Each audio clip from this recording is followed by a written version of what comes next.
Guys, welcome to Real Talk. My name is Jerry Miller. Thank you for joining us on the I Love CVille Network. Real Talk, an insider's guide to real estate across Charlottesville and Central Virginia. Powered by the Yes Team Realtors, also presented by Roy Wheeler Realty Company. Keith and Yona Smith, your answer to any of your real estate needs. Judah Wickhauer, our director. Why don't we first start with a two-shot and welcome Keith Smith to the program. Friday morning already, my friend. Friday morning and almost October. It's amazing. Man, I tell you what, you wouldn't tell by the weather out there. So I'm super excited about today. I say that on every show, but I really mean that this time. As those who listen to the show know, I'm a Marine, and I'm about ready to talk to another Marine. And so you're going to have to keep us from going sideways because we'll be talking jarhead stuff. I'm just going to watch. For 45 minutes, and then we'll go, oh, yeah, we're supposed to talk about housing. So please keep us online. We will. Why don't we go to the studio cam, and then let's welcome Bellamy W to the program, a man whose campaign is getting traction and positive coverage across Central Virginia. Bellamy, first, good morning, sir. Good morning. Introduce once again yourself to the viewing public. I mean, I think at this point, Bellamy Brown is like a household name right now. Hopefully. Yeah, I mean, I don't know.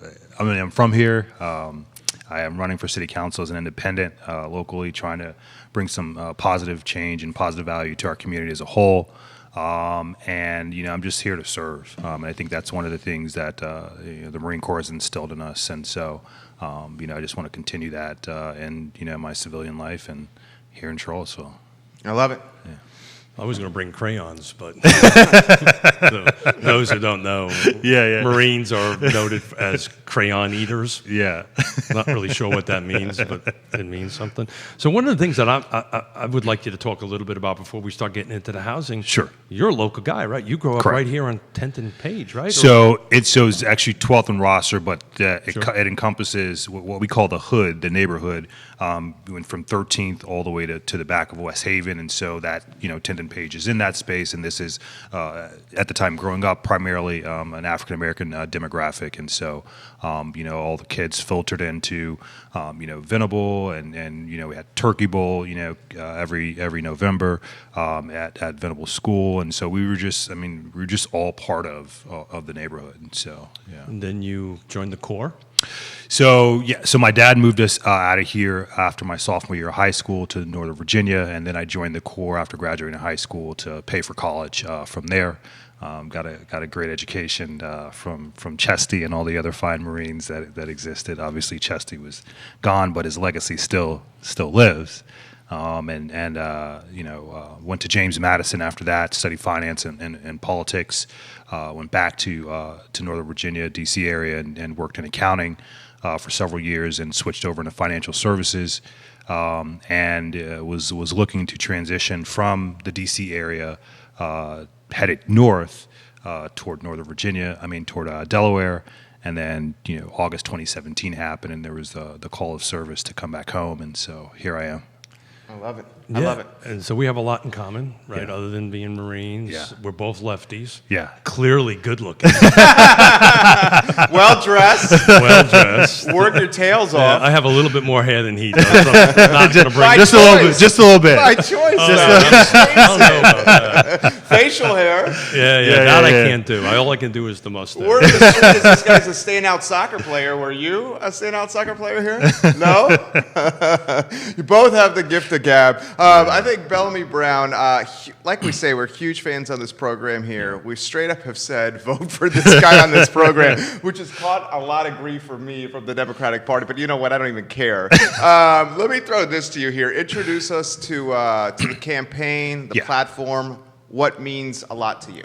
Sure. So for me, I think that, and I think we'll get into this a little bit later, I see that there are areas of opportunity in terms of efficiencies within how our local government runs, and I think the basis of that comes down to being transparent to our community members. That's not approving things under the cover of darkness. Having the governance there. That means giving some type of structure and following the rule of law across the board from the federal, state, and the local level, and then providing leadership, being able to say no to certain things, but giving reasons why we do those things, and being able to listen to different arguments, the pros and the cons, different groups after the other, and hearing all of that. Taking that information and dissolving it or deducing it into something that could be workable, and moving forward from there. And I think on the last show that that I saw that it was mentioned that what we need is leadership from the city council level and permeate that all the way down to be able to get some of these challenges resolved here.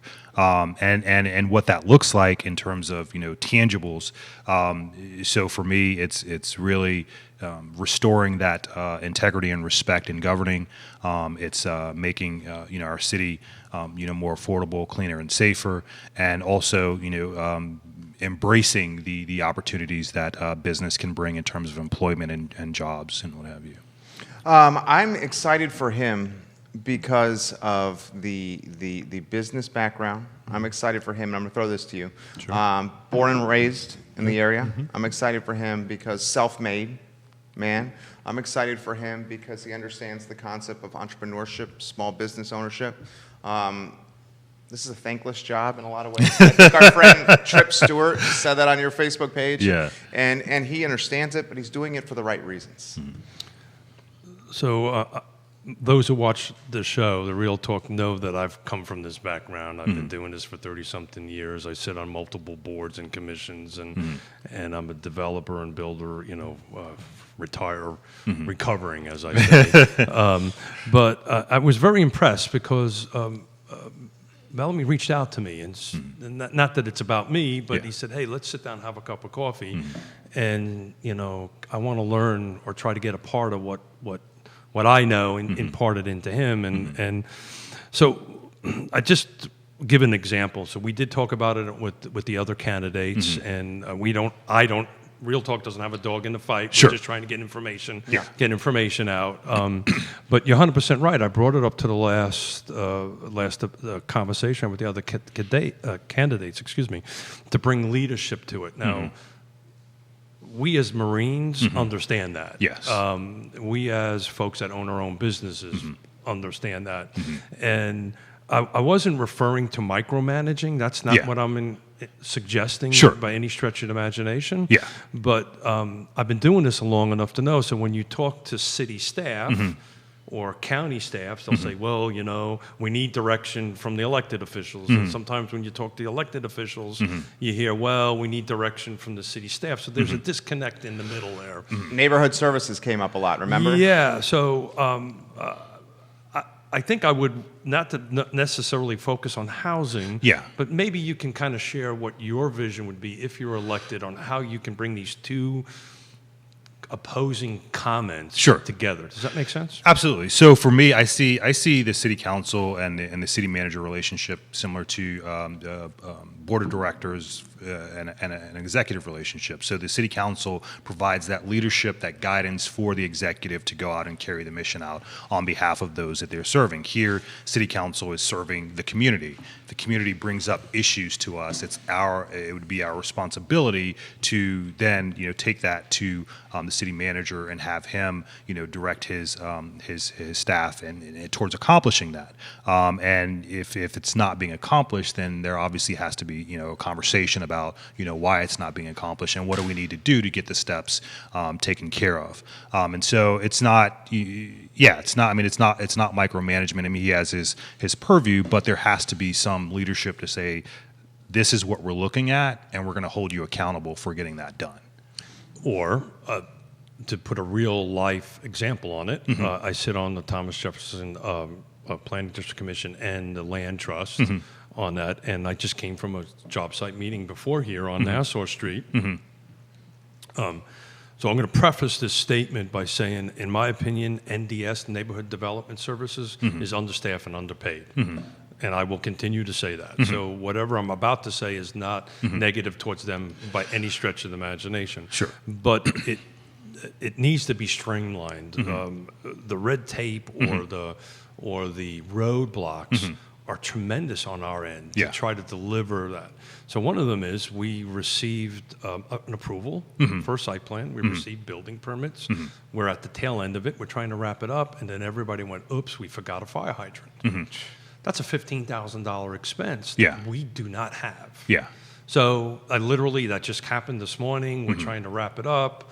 I will sit down with NDS and say, hey, guys, what can we do to fix this? I'm sure we're going to come to a resolution. Yeah. But the thing was it got missed. Yeah. And the reason it got missed is, I think, they're understaffed and they're underpaid.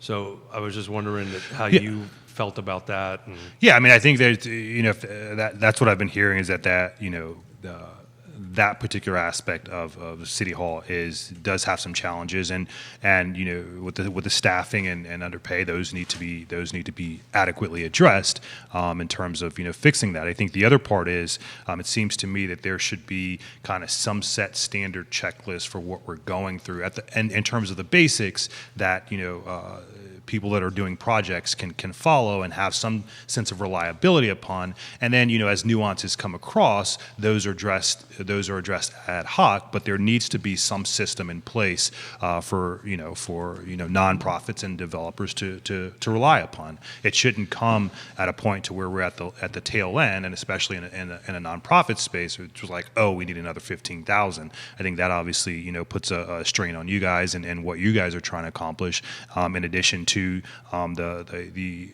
potential homeowners who would be in those spaces. So for me, I'm all about making sure that our government works efficiently on behalf of our community, and whatever we need to do to loosen up those bottlenecks to get that done, I'm about making happen.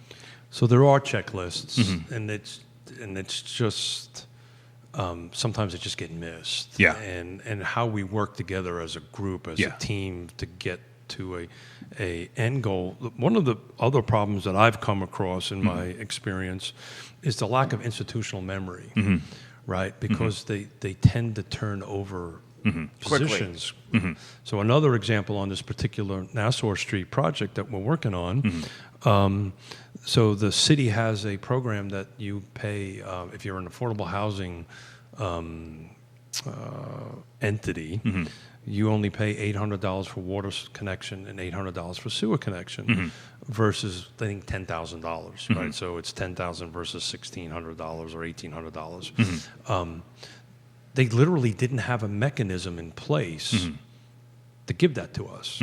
So I volunteer, so I took a lot of my personal time, which I don't know if my wife is watching. She is watching. She is watching right now. Yeah, she says, how about that hair, and welcome fellow Marine to the program. So I'll go back to that in a minute. She wants me to fix my volaholic problem. So if there's a 12-step program out there, please let me know.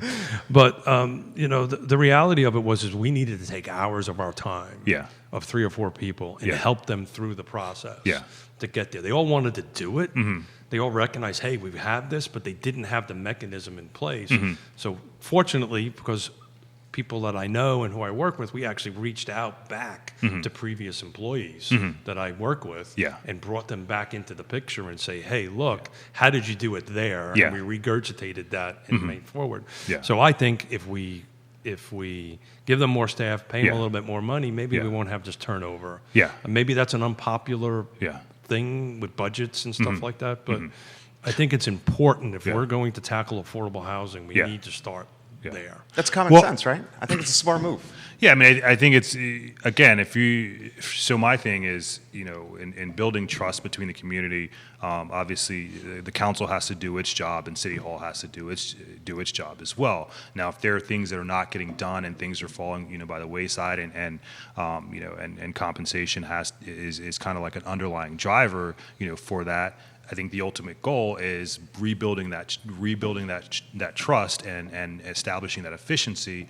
And if if capital is the part that will do that, then we need to put that forward, because the end goal is making it efficient and serving our clients or serving our constituents. How do you think we got to this point with the lack of trust? I mean, because you're totally right. I mean, so much of the city is disenchanted with city leadership. Yeah, and I've heard that all over the place, right? All over the place, and I think it's been that way for quite a long time. I think it's been a gradual thing. People get told one thing, and it doesn't pan out, and you do that multiple times over and over. I mean, it's pretty certain that people are not going to trust you. So I think it's something that's been perpetuated for quite some time here in our local government history, but it's not something, at least from my perspective, and I'm an optimist. I don't think it's something that can't be fixed. So trust, I'm kind of uncomfortable with that word. Sure. I don't think there's a mistrust. Maybe in certain communities there are. It's just a lack of education. It's a lack of understanding and the communication back and forth. So those who watch the show know I chair the Regional Housing Partnership, and that's a body that encompasses public officials from all 6 jurisdictions. We got nonprofits. We have public, meaning developers, private, I apologize, developers in there. And then we have UVA at the table, high-level UVA, second in charge, third in charge, those kind of folks into it. So my goal when I made that motion in 2017 to create it is to try to help with this education component. Yeah. Right? And it's great. It's a little disheartening. We had a couple of public meetings. There was a regional transit partnership meeting the other day. Nobody showed up. Really? Yeah.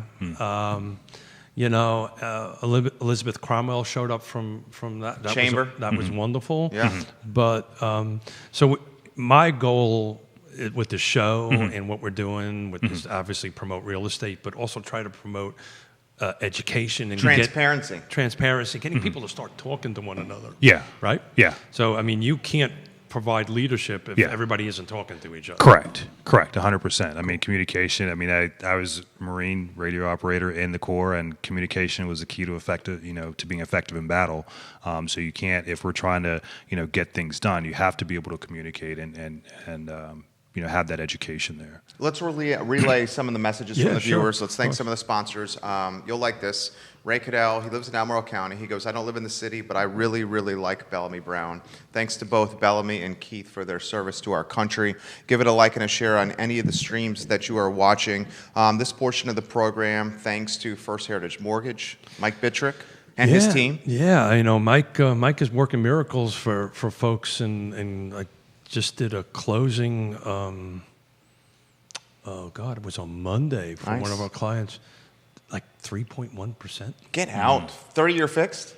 They brought it down a little bit. Okay. But he worked some magic. I mean, I was like, so much so. That's cheap money. I was like, yeah. Let me buy some real estate myself. Yoda's like, keep damn it. Come on, she's watching. Let me throw a real estate question to him, and then you follow up here. Open-ended. You gave us an indication of where you grew up in Charlottesville, right in the heart of Charlottesville. Yeah. I love going to Peloton Station. Yeah. So I'm there all the time. Yeah. This community and neighborhood is completely different than when you grew up. Yeah, correct. How do you look at it? Businessman, and then someone who grew up there. I mean, it's kind of like a conflict, right? Yeah, I quite honestly, I haven't really looked at it from a business perspective. I've looked at it from growing up in that space perspective. I look at it from, again, my grandfather was a home builder, and we had properties, still growing up, we're down to one, and I look at that permeating or having permeated throughout, and it's disheartening to me. I mean, this is, it's disheartening, but I understand the business aspect, behind it, but the thing that tugs at my heartstrings is looking at the dynamics of the change that's taking place. So it's, Do you think I say this all the time on the program. I'll throw this to you here. We're seeing so much money from outside Central Virginia coming to the area. A good example is my in-laws live on Long Island in Southampton, and they have a couple more years to go, and they're considering moving here to the area because they want to be close to my wife, my son. They're going to sell their home. Let me give you my business. Yeah, I know. I knew he was going to. They're going to sell their home, walk away with a pile, and come here and get something for half the price. That's twice as large. That's happening constantly here.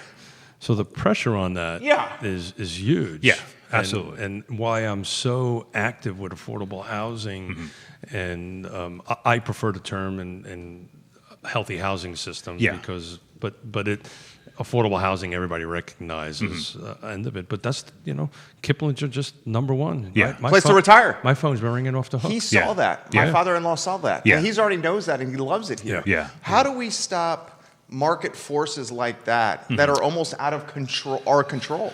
Yeah. And I've been, talking to, people across the community, and some are saying, you open up the supply itself, but when you're opening up the supply, you also have to look at the infrastructure. Sounds like Matthew Gilligan, the meeting you had with him.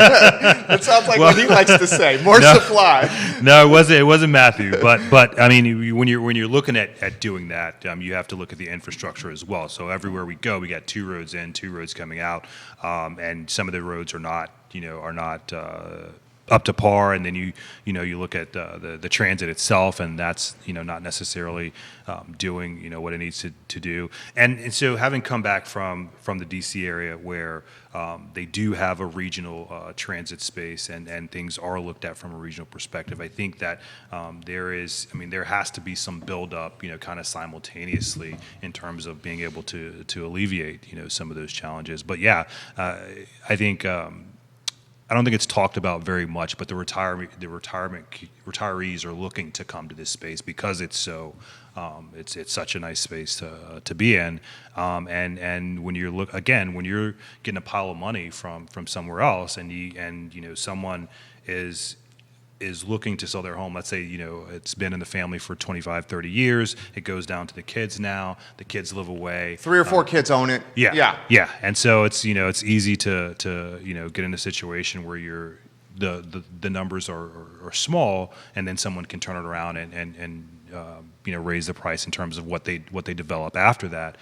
It's, that part, I think, unless the city can, devise some creative way to facilitate those transactions of the people that live in those neighborhoods in terms of getting better pricing, but also the tax idea breaks.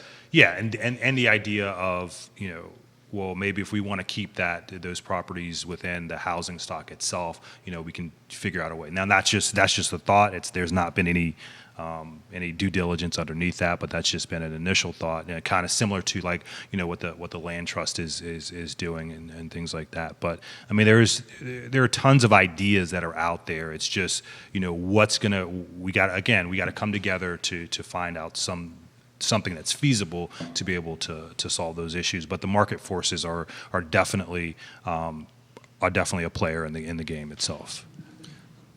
I sit on the national cohort. The city asked me to sit on it for auxiliary dwelling units, and also to look at increasing density on the single-family residential lots. I'm going to be out in Portland for a week in November. Nice. Tell my You bringing wife. Tell my wife. Well, I think you just did. I'm going to see my daughter in Seattle, so we're killing a couple. It's a family trip. Family trip, totally. And we'll write it off for business. It'll be great.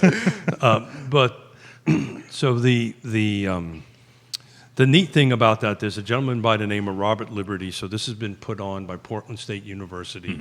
There's multiple jurisdictions. Most of them are West Coast cities that are really looking hard at this. Yeah. And we had in the spring on the Regional Housing Partnership, we had the summit. I was there. You were there. I was there. So what Robert Liberty coined the word or phrase that I've been keep on using. There is no silver bullet. There's a silver buckshot. Right. So the land trust meets a little bit of a need, which is great. Habitat meets a need. I love that phrase. The silver buckshot totally great. makes. Yeah. I stole it from him. That's good. Totally. You came up with that. Totally. You're getting me into trouble because he watches. But so I would encourage you as somebody who's in that space, and with if you should get on to the city council, is don't laser focus. Into one bullet.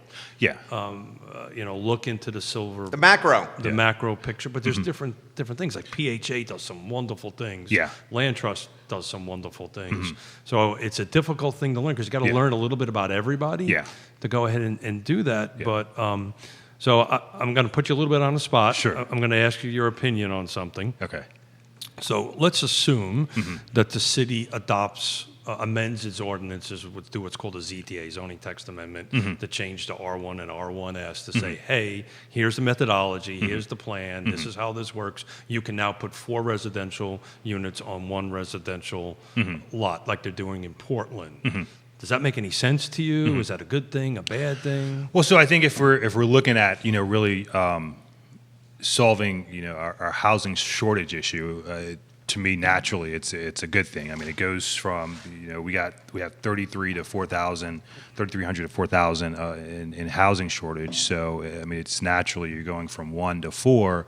That's from a numbers perspective, it's it's a good thing. Obviously, they're gonna you'll have neighbors that may have complaints or issues or what have you, and you have to listen to those and ferret everything out. But I think again we have to do our part, and as the city, in terms of solving the affordable housing space on our end. I mean, we also have to work with the county and also with the UVA to do our part. I mean, affordable housing is an issue across the country. We can't just sit there and say we're not going to do our part in that. So I believe in regionalism. There's the reason why I've been pushing this regional housing partnership and pushing that. And at the summit that we had a few weeks ago, I actually did not participate in the things. I kind of floated around and took notes and watched what everybody was doing as the chair. And I watched a very interesting conversation between Heather Hill and Jesse Rutherford.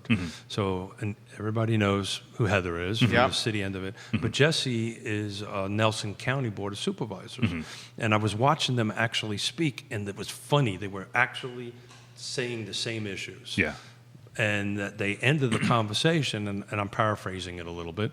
At the end of the conversation, they realized that they needed to work together because it's a symbiotic, I don't know if that came out right, relationship where what's happening in Nelson County impacts the city, what's happening in the city impacts Lake Monticello. Lake Monticello, 80% of Lake Monticello comes to Charlottesville to work. That's 4,500 houses, whatever 80% of it is. That's a lot of people going back and forth and back and forth. But so I personally believe in this very much so, putting 4 residential units on it. There's a lot of vetting that needs to do it. Correct. I'm having conversations with folks in the city. And the way that Portland has done this, and it's been extremely successful. Minneapolis is doing the same thing. Is they're offering a tax incentive. I know it's $15,000. Nice. Portland's tax is a little bit higher than ours, so whatever that would be. So what it is if you are going to do an affordable housing unit, or if you're making a commitment not to do Airbnb, because that was the big hang up for Portland, right? All of a sudden, affluent people will buy these things and turn them into Airbnb. You get this $15,000 tax credit spread over a certain amount of years. Sure. You get this. And it's been an explosion. And they've really, they have a little bit of struggle with their homeless population that they need to work on. But, as far as their affordability and stuff like that, it's worked. And the reason I know this is my daughter's up in Seattle. Who's actually in one of these units. Because Seattle and Portland kind of adopted the same thing. Does that make any sense to you? Yeah, I mean it does. So again, and it goes back to your I guess to your friend's quote. There's no silver bullet. It's silver buckshot. So we have to be creative in how we're going about about solving these challenges. And if that's a mechanism that will work here locally, then absolutely. I'm not anti anything, at this point when it comes to, getting to that point. I'm open to hearing all ideas, vetting those ideas as to the feasibility of it. And if it works for our community, then absolutely, Throw this to you. Affordable housing and transportation hand in hand. Michael Payne, welcome to the program. This portion of the show, thanks to Pearl Certification. Pearl Certification, fantastic way to get your home on the market. Oh, totally. We're doing a couple of them ourselves, and we've actually been able to get for our clients 5 to 7% more to get certified that, in essence, they're green, they're highly efficient.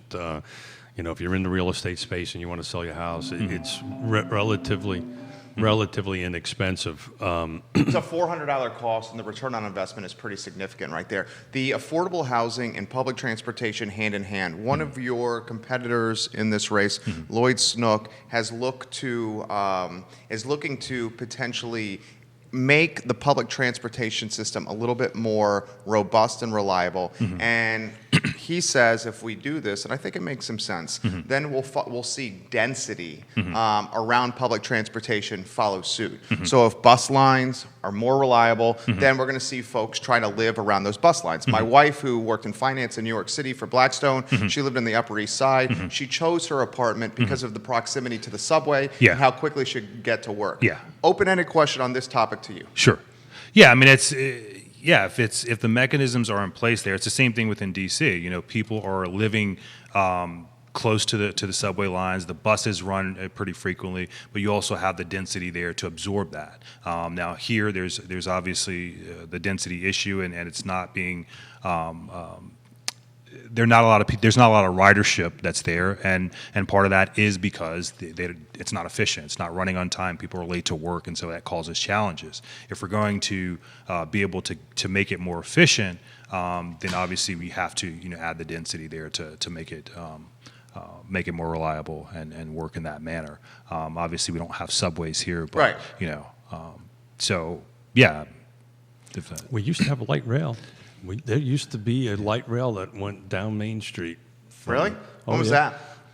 When I was a young kid in the 1800s, 18-something, I think. I think I was about 10 at the time. How do you see the transportation impacting things? This is right in your wheelhouse. Yeah, so again, I just can't tell you how disappointed I was that we didn't get enough folks showing up to the Regional Transportation Partnership, because that's what we're focusing on. And it's one who volunteers a lot of time on that. It gets a little disheartening that it's the same people in the room, and we're not getting some fresh input on it. But I go back to my good buddy Robert Liberty. It's the silver, not the silver bullet, but the silver buckshot. And how you got to throw at that end of it. So I agree, right? So our daughter in Seattle, excuse me, is looking to buy. Everybody knows that they're extending light rail to a certain thing. And the prices are just going freaking insane. Right? And she's already priced out of the market. And by the way, my future son-in-law is a doctor. Right. So he's got some earning potential. So they're not at the low end of the income spectrum. They're a little bit on the upper end or middle to upper end of it. Sure.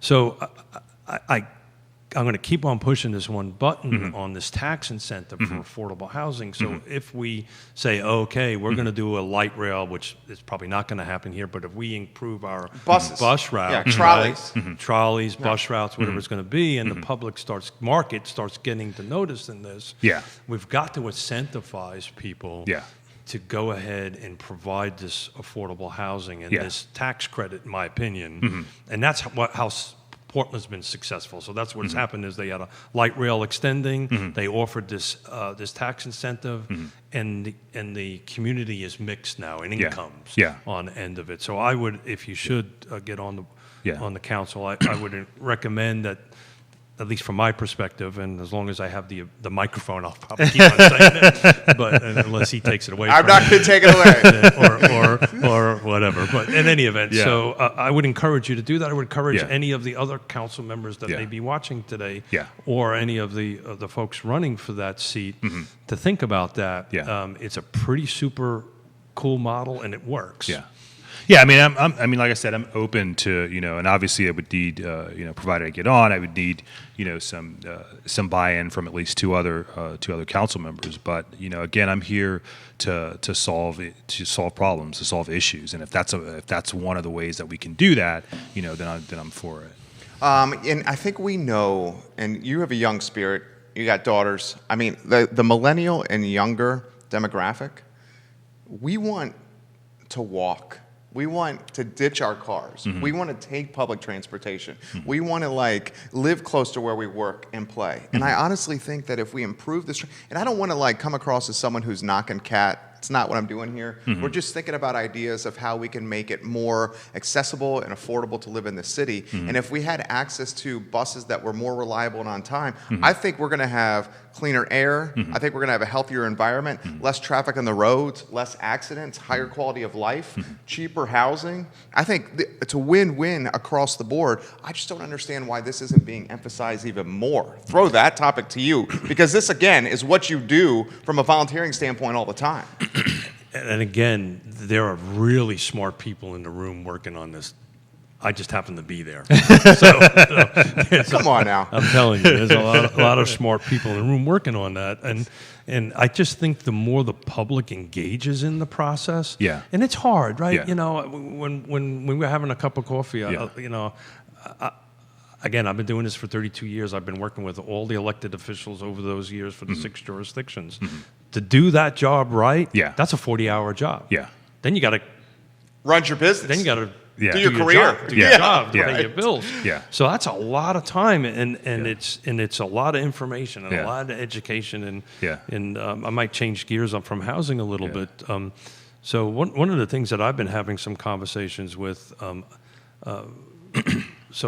Richmond, for instance, right? To go back to maybe a solution, and it's just me spitballing here, a solution to the institutional memory, the solution to maybe helping provide leadership in Richmond, bigger jurisdiction, a little bit more money, of course, but they have staff. So if the city council member has a specific staff member that works with it, and I mentioned a story before, when my father-in-law passed away in 2009, like a knucklehead, I let my passport run out. This is a good story. Mr. Perriello, I happen to know. I reached out to call him. He put me in contact with his assistant that was there for multiple generations. Picked up the phone. I said, look, sorry, I messed up. I got a plane leaving in 6 hours or 8 hours. Yeah. Wow. Literally met me at the airport with a passport. That's amazing. And that kind of staff, institutional memory, knew how to get it done. Yeah. If that staff wasn't there, even though the elected official changes around and around and around. So again, I'm spending the city council's money, right? Yeah. But it may be something to consider. Hey, does this make any sense to have a dedicated staff member that can help the city council member navigate this stuff? Because, you know, Bellamy or Michael Payne or Lloyd Snook has to run a law firm. Michael Payne has to run Habitat for Humanity for the state, and so forth and so on. You know, I found as one who works on the other side of the table, that would be super helpful. Because what they do is they depend on, frankly, people like me who may not be sharing. Let's put it this way. They may be sharing information with you that I want you to know about, not necessarily something else. Yeah. So I would encourage that as a solution. Okay. Does that make any sense? No, it does. It does. Yeah. How do you see ADUs? We've touched on this briefly. How do you see ADUs solving this? Auxiliary dwelling units.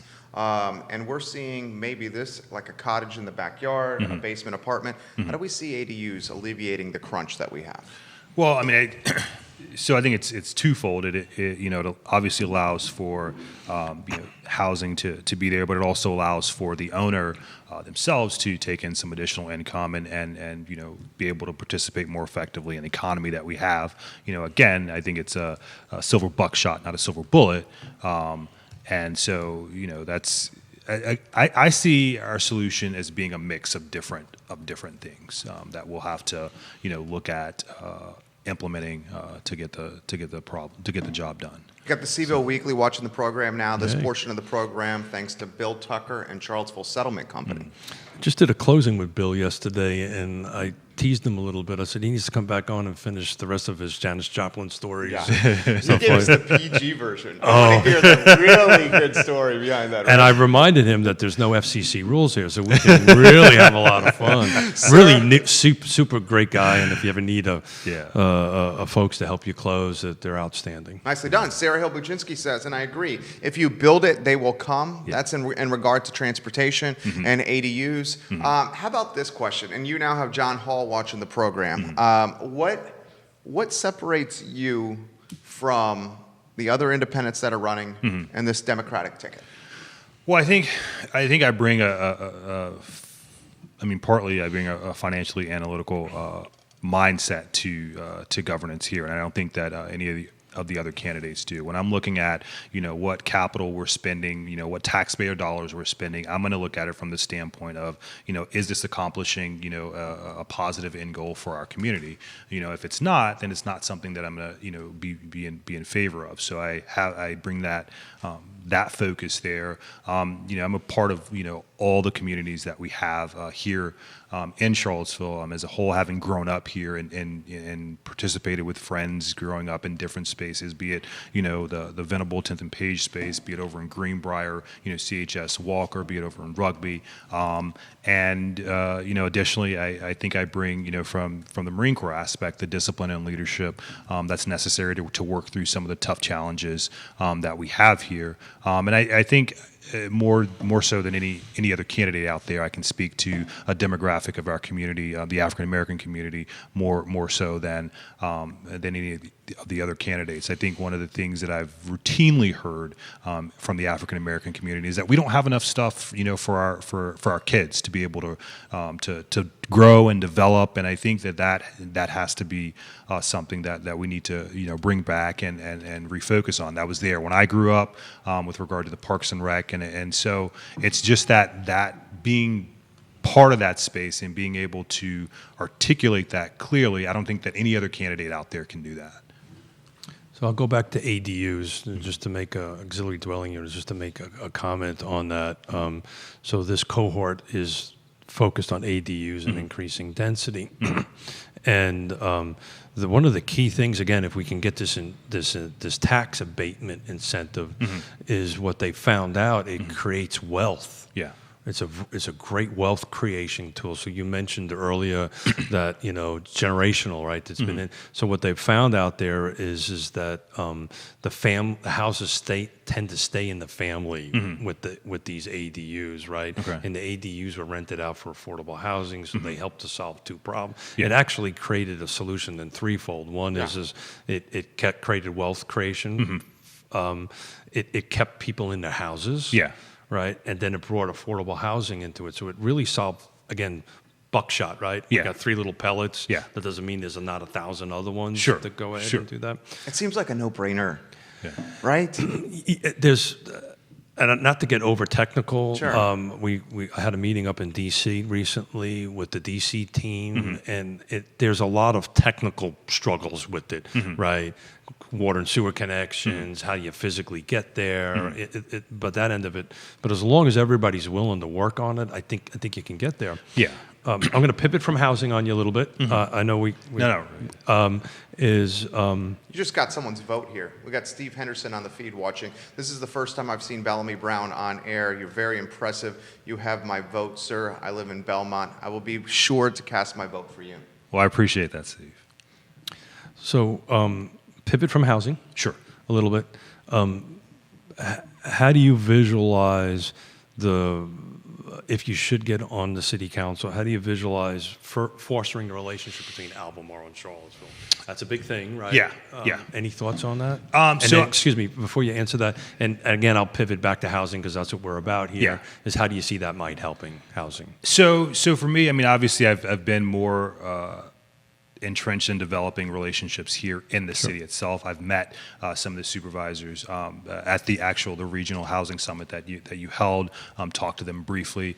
I'm a person that works with anyone. If you're someone who's difficult, I know how far I can go with the nature of that relationship. But obviously, the more amenable you are, the better that can a positive outcome that we could have. I look for synergies, I look for commonality, and I build my relationships off of that. And so I think that works across the board. So I fully, if I am, privileged to get on, I fully expect to start fostering those relationships on a deeper level to be able to find some synergies and commonality. I think one thing that we should follow, and you follow this closely, the University of Virginia, President Jim Ryan, considering keeping second years on grounds, like making second years to stay on grounds, which would open up potentially another 3,000 housing options in the Charlottesville marketplace. That's huge.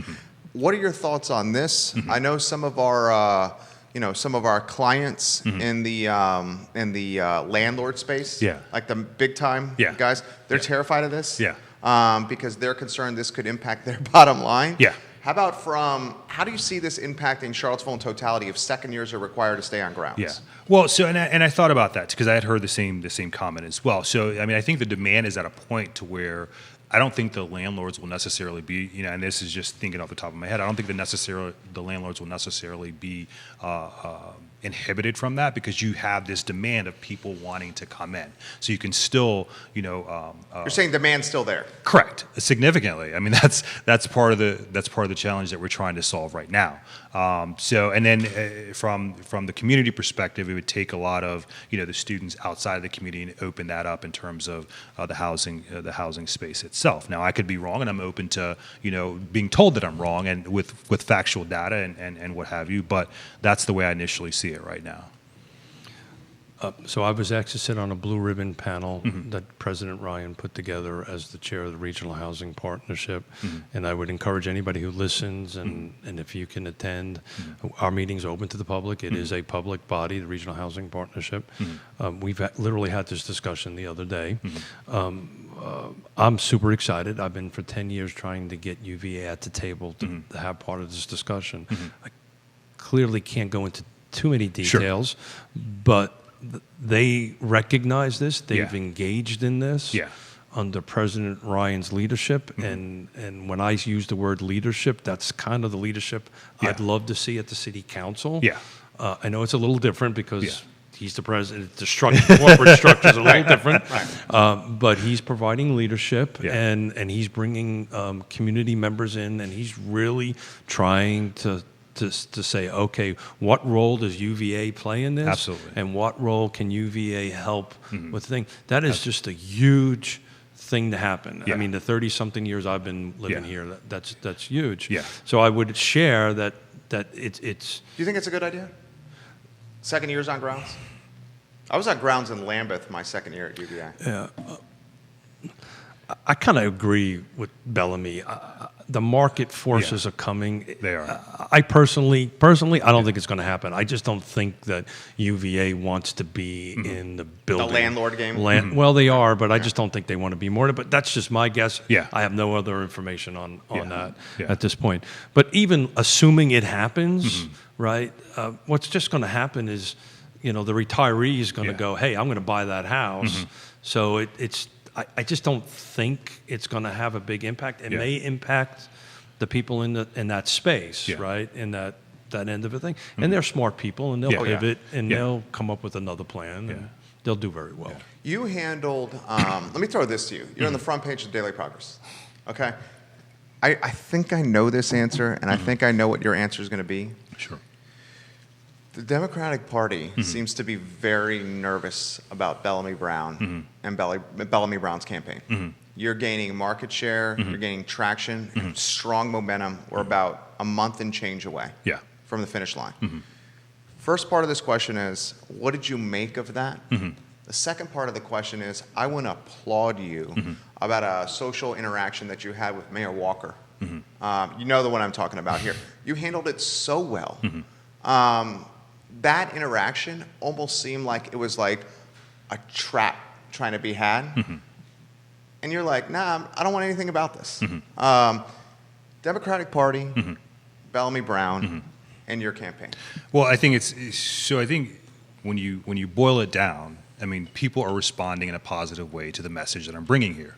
It's the message that people are gravitating toward, not any.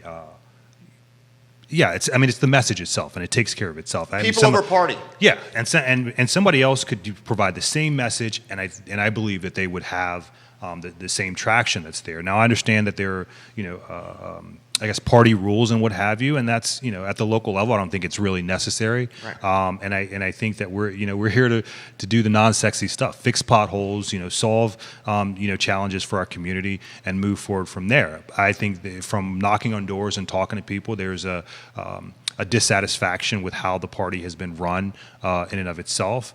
And the only thing that I'm doing is I'm telling people, here's what I'm here to do.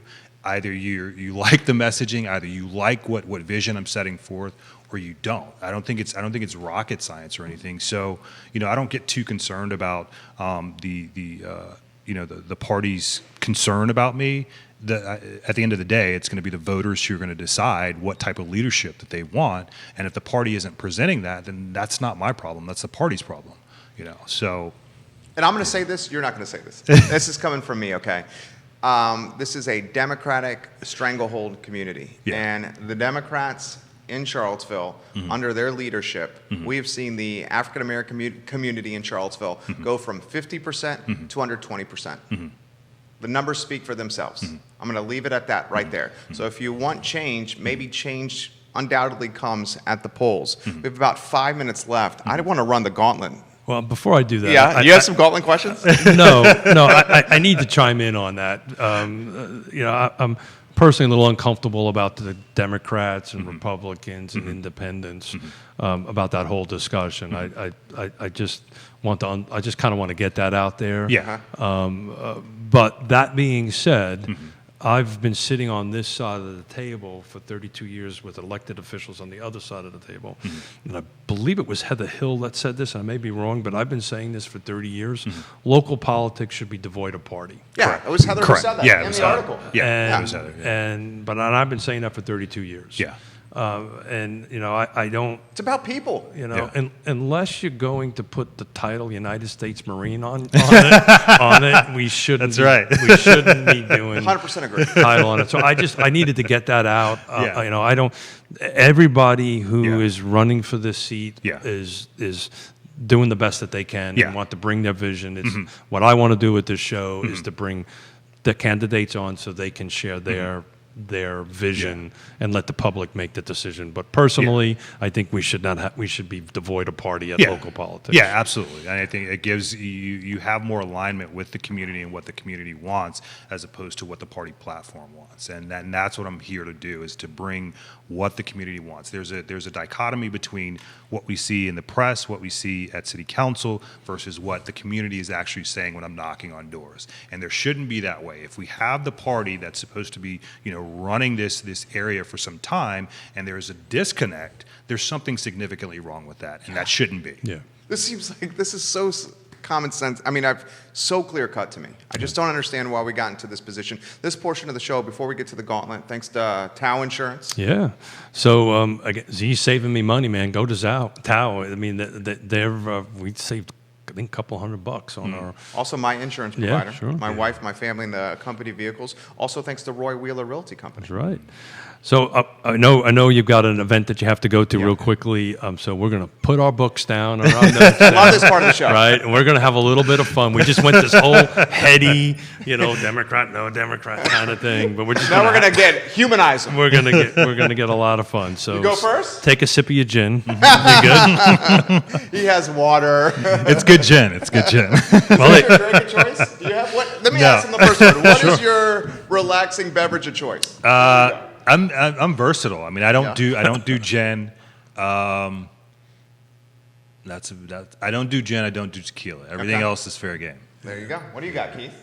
me personally. Well, I know yours is gin. Yeah. So, best piece of advice you ever been given, and why? Top of your head. Zig Ziglar. Obviously, it wasn't him directly, but if you help enough people get what they want, you'll get what you want. There you go, man. Yeah. I'm a big Zig fan myself. Yeah. Outstanding. Yeah. Favorite restaurant in Charlottesville? It's low key, but I like Citizen Burger a lot. Great. Yeah. Which it's one do you low key. get? Steakhouse burger? I normally will get this the wedge salad with chicken. Okay, wow. Yeah. And That's why this dude's jacked right here. no, I'll get the wedge salad with chicken, and then there's a Alexandria brewery that I can't remember the name of the beer itself, but they have a a good beer that I go along with it. I love Citizen Burger That's Bar. We usually- came up with the logo for Citizen Burger Bar here. I did not know that. Yeah, we did. That's usually the hardest question to ask somebody on the other side of this is, where do you want to go? Because we just got so many awesome, restaurants, over Yeah. 400. awesome places. Yeah. You know, it's like, hey, what do you want? Like Yona and I, what are you in the mood for? And then we'll kind of pivot that way. Yeah. So this is a question I've asked a couple of folks, and I think I asked the Democratic candidates this. So you are stranded on an island. Yes. What one book are you going to bring with you? And don't cheat if you listen to the show. I didn't. I think for me at this point, you know, for a long time stranded on that, I'm going to bring the Bible. You know, I think it's something that's been foundational in my family for quite. My grandfather was a minister here.